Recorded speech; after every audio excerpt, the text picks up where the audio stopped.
In the last lecture, we were primarily concerned with how God could allow moral evil, the kind of evil brought about by human free actions. We examined the suggestion that God might maintain a complete non-interference policy when it came to human actions. But this does nothing to address the problem of natural evil. Natural evil is brought about by natural processes. Some obvious examples are the suffering caused by calamities such as earthquakes, hurricanes, tornadoes, and tsunamis, and adversities such as diseases, plagues, and genetic birth defects that are not caused by environmental factors that are within our control. One that I find particularly disturbing is the Indian Ocean tsunami of 2004, which killed at least 227,898 people in a single day without warning. One reason why I find it so disturbing is the manner in which it killed. An earthquake in the ocean caused energy to be released, and that energy traveled toward the shores of multiple continents in the form of an undetectable wave. Once it hit shore, the reflection of that energy drew back the tide, so much so that it beached thousands of fish. As people waded out to investigate, the giant tsunami waves hit the shore and killed everyone in their path. It's hard to consider such things and not get emotional, but the problem of natural evil is a logical one. On a basic level, there seems to be a logical incompatibility between suggesting on the one hand that a tri-omni being exists and suggesting on the other hand that natural evils like the suffering caused by the Indian Ocean tsunami exist. Now, it's important to note that this is not a question of why God would prevent certain natural evils but not others, although this is a difficult problem. Take, for example, Dr. Kent Brantley, who contracted Ebola while working with the Samaritan's Purse in Liberia. His recovery, he maintained, was facilitated by God as an answer to prayer. But in an interview with Brantley, Matt Lauer pointed out the problems with this view.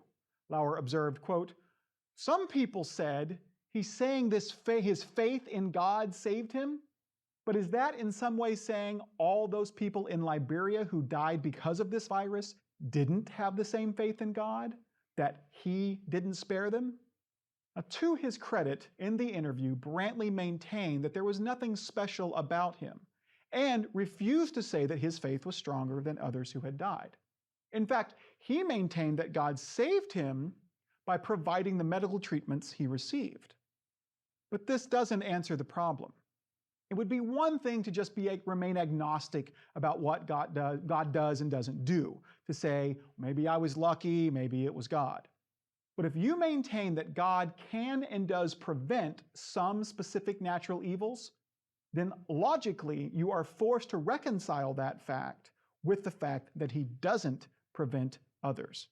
Because anyone, human or divine, who can easily prevent needless deaths but fails to do so is not even minimally decent, much less omnibenevolent. And surely God could have saved any one of the thousands who died from Ebola as easily as you or I could just lift a finger. Now, I suppose God could have reasons we can't understand for not doing so, but that's just skeptical theism. That's the skeptical theism solution again. And it's not going to work any better for natural evil than it did for moral evil. Besides, it seems quite suspicious to suggest that God keeps having reasons we can't understand to save single Americans from the disease, but not thousands of Africans. Suggesting that God must maintain a non-interference policy with natural evil as well, and thus that it was simply Brantley's access to more advanced care that saved his life, is a much more philosophically sound view. Although there is no apparent reason for God to maintain such a policy, it does not, for example, protect free will. It at least makes more sense than suggesting that God, for no good reason, prevents some natural evils, but not others. But again, this is not the problem of natural evil. It goes much deeper. Even if God does maintain a non-interference policy regarding natural evil, it's not clear why he even has to. If God exists, why does natural evil exist at all? But understanding this problem can be tricky.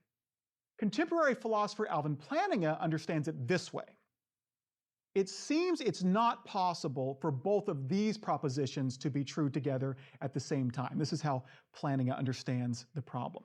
God exists, natural evil exists. Those seem to be logically incompatible. As Plantinga rightly observes, if this is the problem, all one needs to do to resolve it is to tell a logically consistent story in which both of those propositions are true. That story need not even be true in order for the solution to work. It could even be a silly story. As long as the story is possible, then it's possible for both God exists and natural evil to exist to be true at the same time. And the seeming logical incompatibility is resolved. The story Plantinga suggests is one in which non-human persons, like Satan and his demons, are responsible for natural evil. If that were the case, and Satan and his demons have free will in the same way that humans do, and the preservation of that free will is as important as the preservation of our own free will, then God would allow such evils for the greater good, for the preservation of free will. Such a story, Plantinga suggests, is one in which both propositions are true. Basically, what Plantinga's solution does is change natural evil into moral evil and then lets the free will solution to moral evil do all the heavy lifting. But this is also why Plantinga's solution fails and is because it's not really actually a solution to the problem of natural evil at all. Natural evil is, by definition, evil brought about by natural processes. But if the suffering caused by calamities and adversities is ultimately caused by demons, then the evil in question is not caused by natural processes and thus is not really natural evil. So the story that Plantinga tells is not one in which both God and natural evil exist. It's a story in which natural evil does not exist at all, and instead all evil is moral evil. And this point is not merely semantic. We need not merely reconcile God's existence with natural disasters. We need to reconcile God's existence with the fact that such things are not caused by demons, but instead are made inevitable by the laws that govern the universe. To grasp the problem, some historical context will be helpful. The mere existence of calamities and adversities has never posed a serious logical threat to God's existence. Before moral perfection was ascribed to the Judeo-Christian God by Augustine, God's wrath was thought by many to be responsible for such events. That was people's explanation for why they occurred.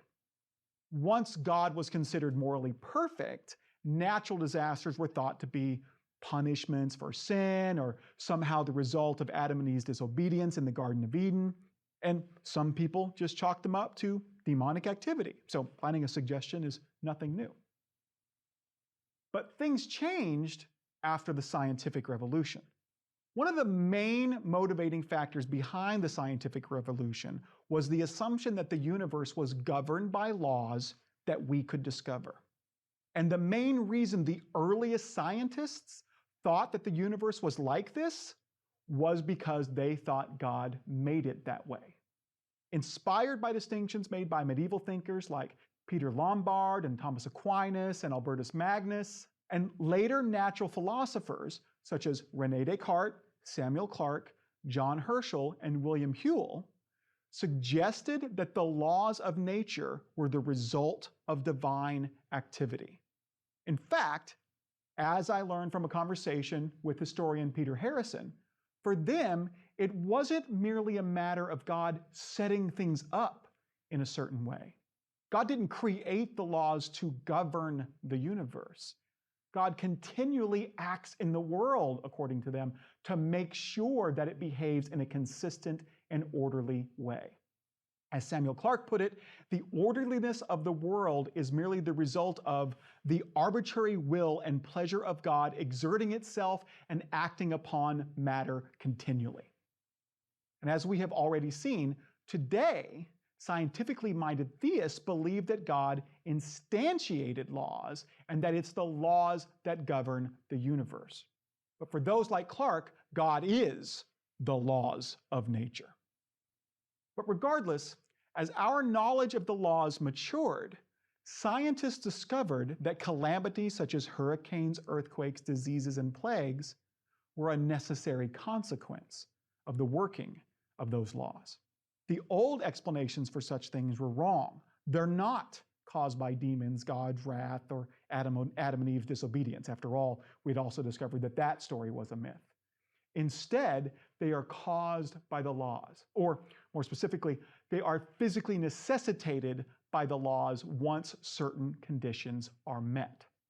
Now, many of these discoveries didn't even take place until the 20th century, but we now know that tornadoes are the result of a complex interplay between cool, dry air and warm, moist air in thunderstorms, that earthquakes are the result of tectonic plates slipping and releasing vast amounts of energy that they build up as they press together. Hurricanes are the result of, roughly put, water vapor hovering over low pressure areas in the ocean. Diseases and mental disorders are the works of viruses and germs and genetic anomalies and chemical imbalances and brain injuries of various causes. This is why such disasters happen more often in specific places and at specific times. And it was upon these discoveries that calamities and adversities began to be viewed as natural disasters, disasters that were the result of the newly discovered natural laws. Of course, some still spout the old explanations. Jerry Falwell believed that AIDS was God's punishment for homosexuality. And Pat Robertson suggested that the 2010 Haiti earthquake was the result of Haitians making a pact with the devil. But academic theists, given their desire to keep in step with scientific knowledge, can no longer explain calamities and adversities in such ways. But this new knowledge raised a new problem. We had sought out the laws because we thought a perfect omnibenevolent God had written them. But then we discovered that it was those very laws that are responsible for calamities and adversities and the horrendous amounts of evil they inflict on us. The problem is obvious. How can a perfectly good God have authored laws that necessitate so much evil? Ultimately, it's not a question of how God could allow such things or why he stops some but not others. It's a question of how he could be the author of them in the first place. The problem is even more acute if you think, like Clarke, that God is the laws. To understand the problem, consider a rather disturbing thought experiment. Suppose I'm designing a house for my family and my dogs to live in. But into the design of the house, I include puppy killing machines. Embedded into the walls, these puppy killing machines reach out with hooks and saws and kill any dogs within reach, and they just reach out at random. Of course, my puppies may get lucky and never be at the wrong place at the wrong time. But once they see what these machines can do, they'll live in constant fear. What would you say about me in my role as a master of my dogs? I suppose I've been nice enough to supply them with some place to live, but we can hardly say that I'm a good dog master. In fact, I am exceptionally cruel. I certainly am not a perfect, all-loving dog master.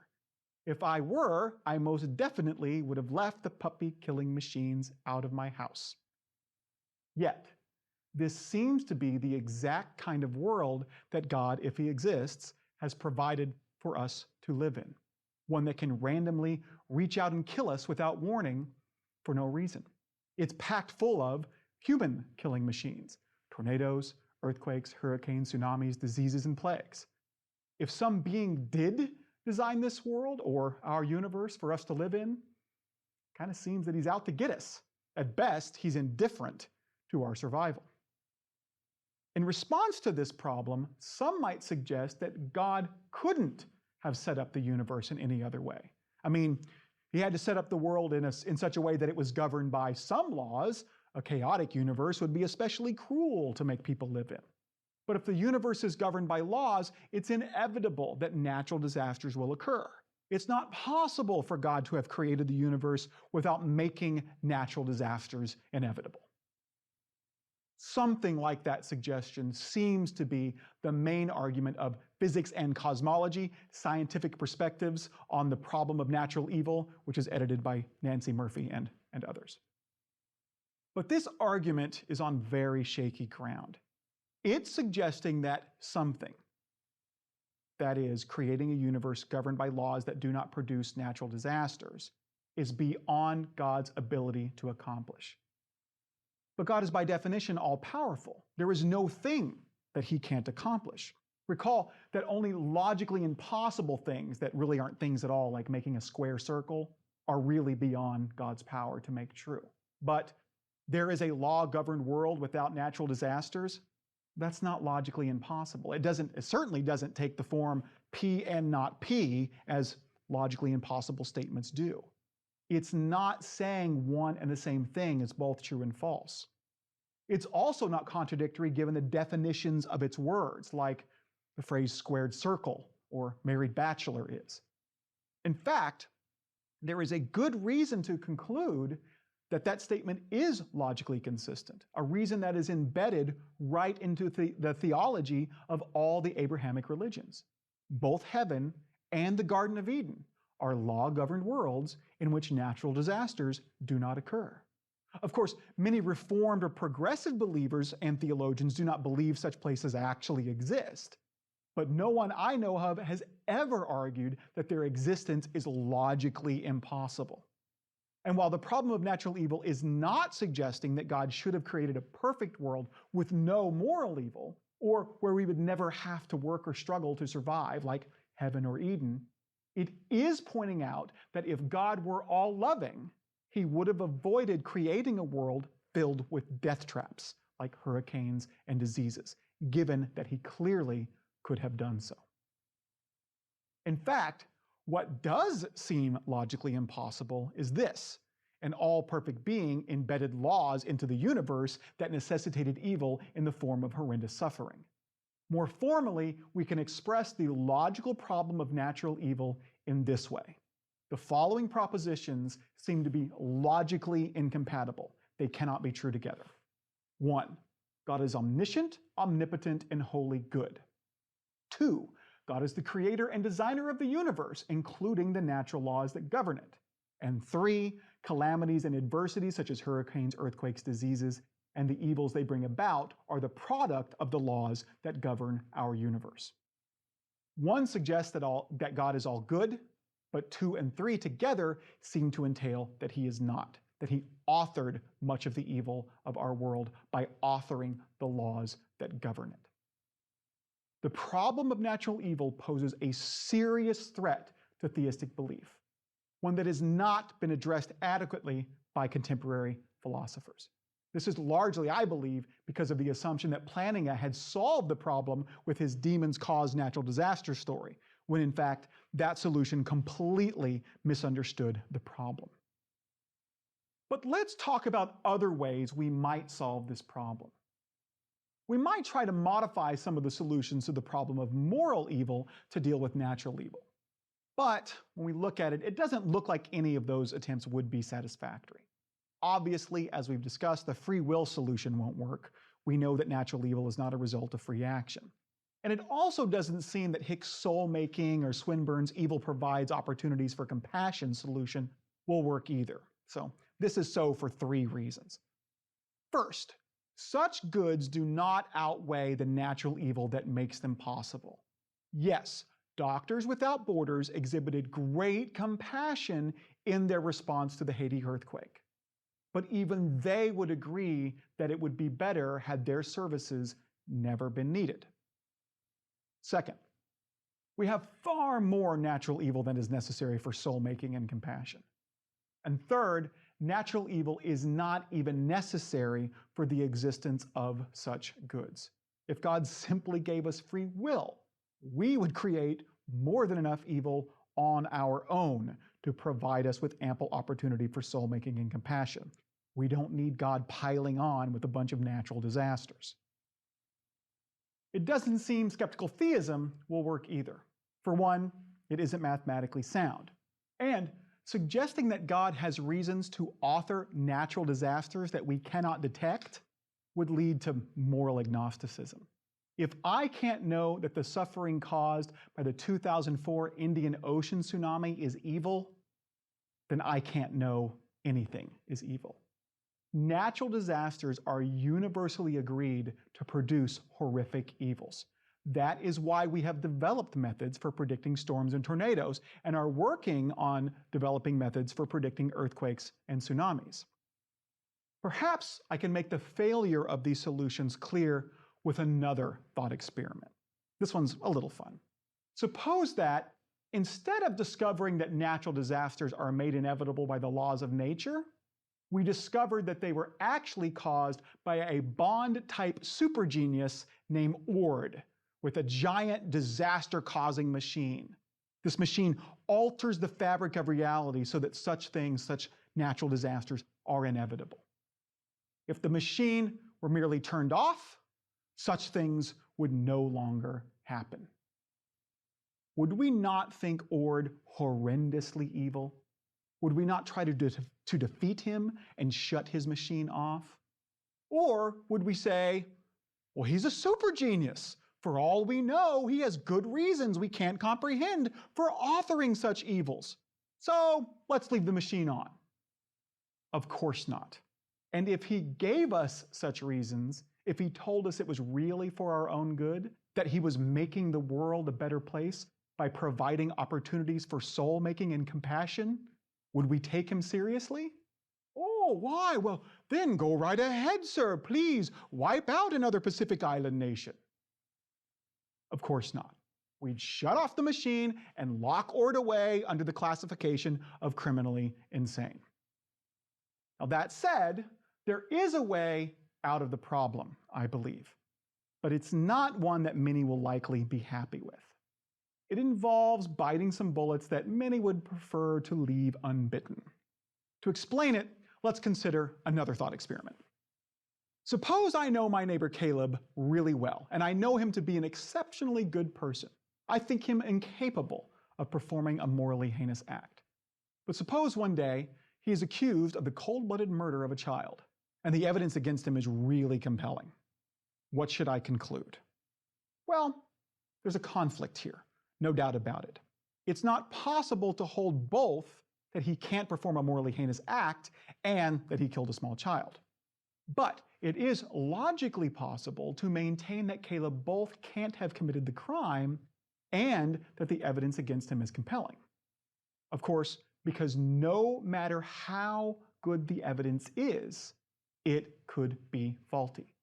Videos can be faked and DNA traces can be planted.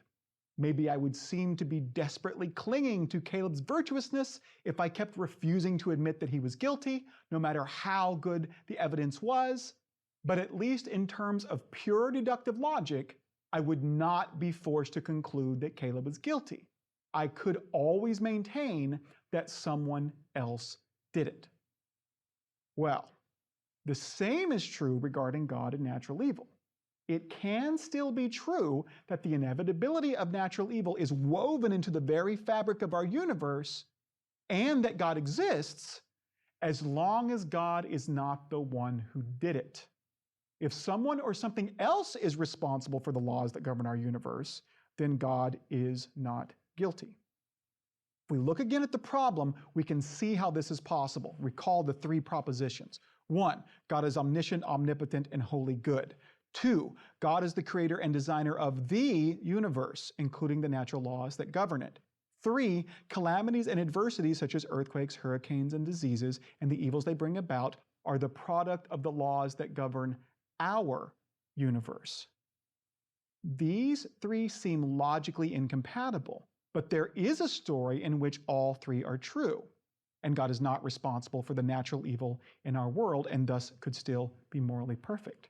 It's a story similar to Planning as Demons Did It story, but it's different in very important ways. The story goes like this. God created the universe and the physical laws that govern it, but has to maintain a complete non-interference policy when it comes to free will. Then some free creature in that universe discovers how to create universes itself. That creature decides to do so and let universes be governed by laws of his choosing, laws that make inevitable natural disasters, and that universe that being created is the universe that we live in.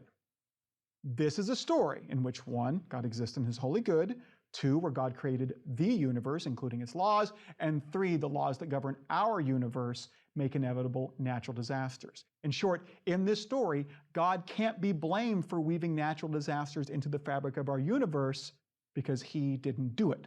Some other free creature did.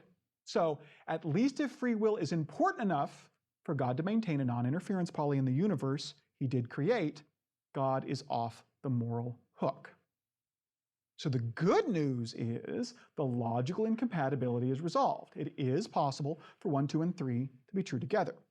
The bad news is if this is the only way we can think of 1, 2, and 3 being true together, then we are compelled to think that this story is true, at least if we're going to believe that 1, 2, and 3 are true together. That is the best explanation for their truth that we have. So, it seems, if you are in step with science and admit that natural disasters are a consequence of the laws that govern our universe, but also believe that God exists and created the universe, you are forced to conclude that God didn't create our universe. Someone else must have. This is where some of our alternate explanations for the universe, like interdimensional aliens, might come in handy. In fact, some early Christians, like the Valentinians, supported the idea that the demiurge, instead of God, created the universe for similar reasons.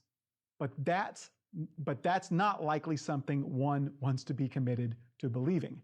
After all, Irenaeus attacked the Valentinians as heretics, and at least without a reason for thinking it's true, saying someone else created the universe just kind of looks like an ad hoc excuse to save the God hypothesis. Interestingly, however, for completely unrelated reasons, Oxford philosopher Nick Bostrom has argued that there is some reason to believe that our universe is the creation of some imperfect being. He says our universe may simply be a computer simulation. We may just be conscious programs being run on a hard drive, programs being fed sensory inputs to make it seem as if we're experiencing a physical world, when in fact we are not. Unlike Descartes, who merely thought such possibilities couldn't be disproven, Bostrom thinks that it's about 20% likely that we actually live in a computer simulation. And he argues quite effectively that how likely you think it is should depend on how likely you think it is that humanity will one day be able to create such simulations. If we do, it will be a near guarantee that we actually live in a computer simulation. And he argues quite effectively that how likely you think it is should depend on how likely you think it is that humanity will one day be able to create such simulations. If we do, it will be a near guarantee that we are in one ourselves. Now, I've tried to bolster Bostrom's 20% suggestion by presenting an argument for why we should conclude that our eventual creation of a computer simulation is about 20% likely. If you'd like to know more, check out the last lecture in my Exploring Metaphysics course.